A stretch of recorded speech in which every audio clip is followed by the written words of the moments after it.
Anche il mondo delle cooperative ha vissuto la prima metà del 2020 tra mille difficoltà. Delle 1212 aderenti a Conf Cooperative Veneto, almeno 800 si occupano di servizi alle persone, le altre di agripesca, turismo e cultura.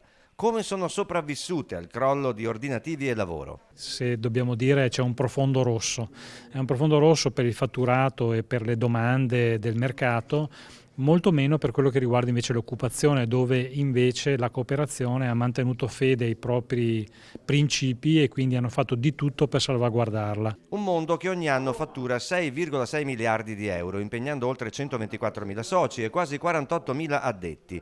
Nessuno di loro, dice lo studio dell'Università di Padova, ha perso finora il posto di lavoro o subito una riduzione dello stipendio. Le coop venete hanno preferito usare ferie, permessi, cassa integrazione piuttosto che licenziare.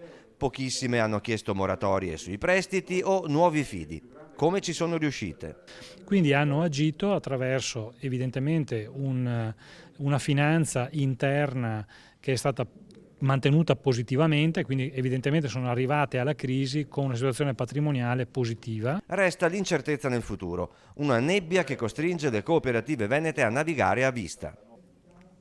Quasi tutte non sanno cosa dire quando finirà questa crisi e per quanto tempo durerà.